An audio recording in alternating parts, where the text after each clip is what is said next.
Welcome everyone to the Wake Up Call channel. One of the things in the future that we're all going to have to be aware of, and I try to make people aware of it, is the use of direct energy weapons. Of course, as we've seen in places like Lahaina and Texas and Chile, under the guise of telling everybody out there that it's climate change, that these are wildfires. There are ways to protect yourselves from direct energy weapons. And I know a YouTuber sounded a lot like me, who had a video out there that was scrubbed off the internet. People have asked me where they could find that information, so I'm going to put the information up here. Now, one of the psychological operations that's out there regarding the use of direct energy weapons, because the government knows that there's people who are becoming very aware of these direct energy weapons, is the blue roof theory. The blue roof theory is something that they've allowed to circulate all over the internet. Even after Texas, everybody was talking about, hey, all you got to do is get a blue roof and then you won't get hit with these things. And that's exactly what they want you to think, that if you paint your roof blue, that suddenly the government will not be able to hit you with a direct energy weapon. And it couldn't be further from the truth. However, there are ways you can shield yourself from a direct energy weapon using things like metamaterials. So let me start with this clip. You might remember this clip. This went viral after everything that happened in Maui because so many video clips came out of people's homes who actually survived, or umbrellas that survived the Maui attack, which is what it really was, that had blue roofs. So blue umbrellas survived. And everybody said, look, they're just targeting anything that's not blue. But the simple fact is they're using electromagnetic frequencies. They're using wavelengths. They could program this however they want. So what you really need is metamaterials. But this is a clip that went viral that made everybody think that all the homes need are a blue roof and then they won't get hit with a direct energy weapon. Laser weapons can be programmed for different wavelengths.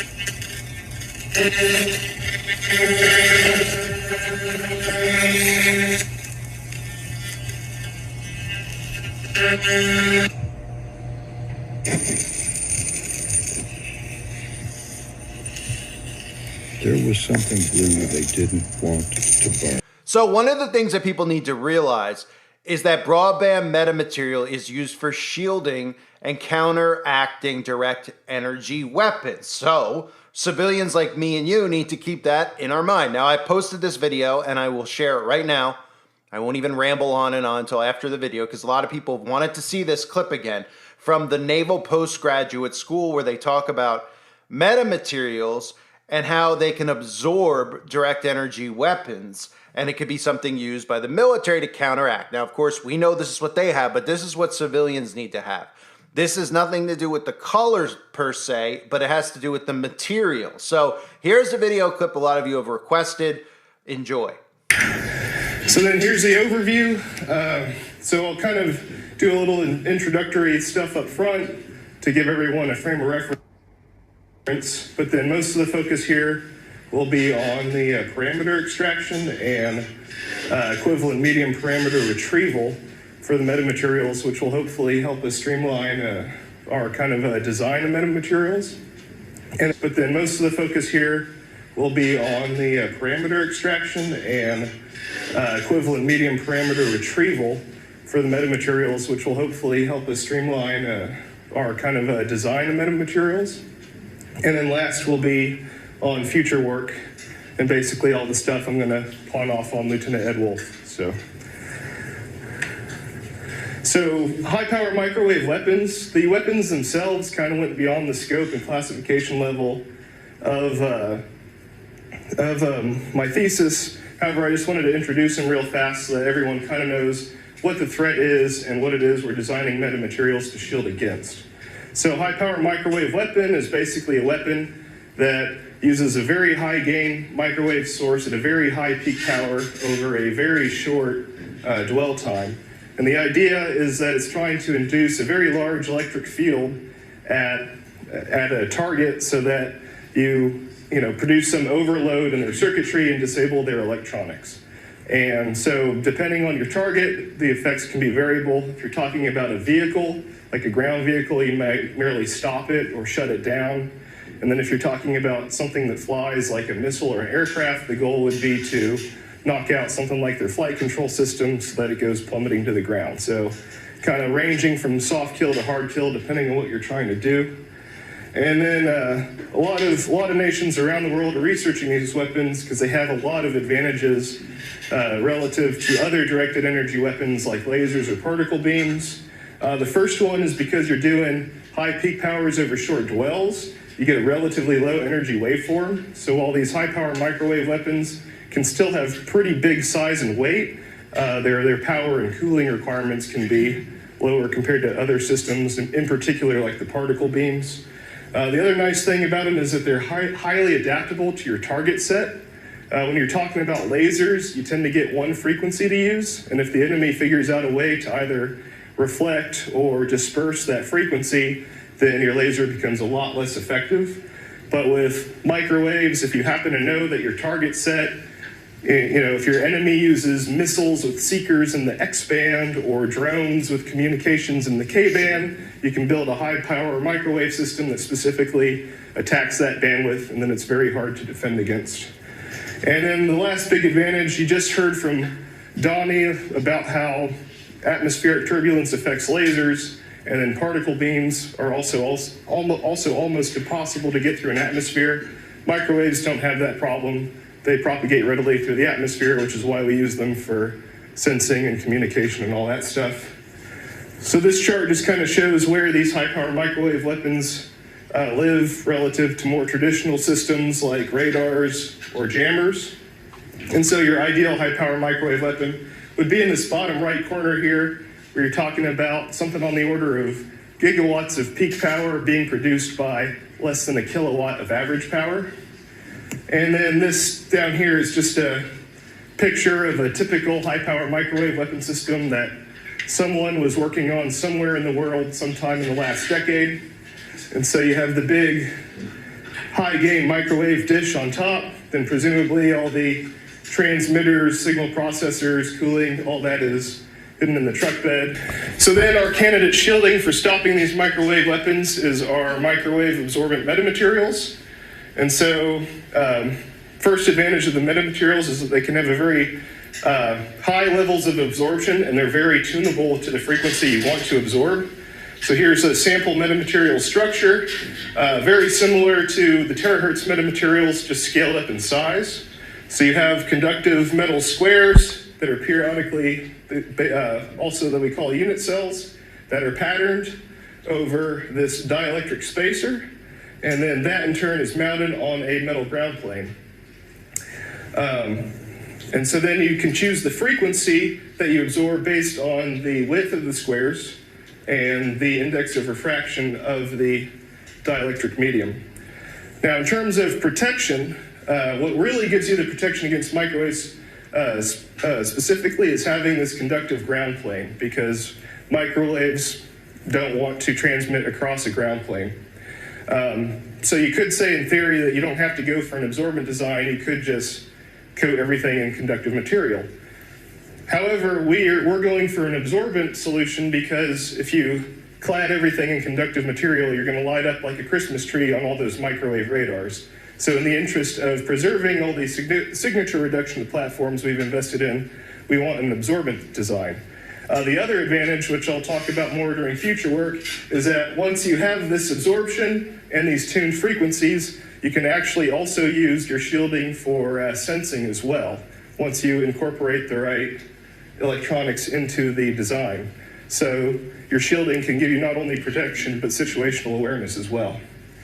So this here is a very simple single band design. The idea then would be to try to get a broadband or multi-band design where you can actually laminate multiple resonator squares on top of each other, all separated by dielectric, which is kind of what we have down here. So here's a simulated mock-up of a kind of pyramid structure. This particular design that I tested had 6 resonator layers, so it can absorb 6 frequencies. Here's just a SEM micrograph kind of showing the edge of the unit cell. See, it's a little fuzzy, but you got the metal plates in there, all separated and mounted in dielectric with a ground plane at the bottom. So this design, there's some plates going around. So this is basically the unit cell of that array plate that's being passed around. And then this is just some crude experimental data with a crude model.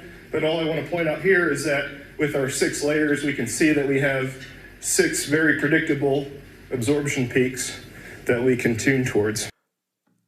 So again, when we talk about direct energy weapons, that's the future. That's the future for a lot of us, that how we're going to be targeted by our own government, right?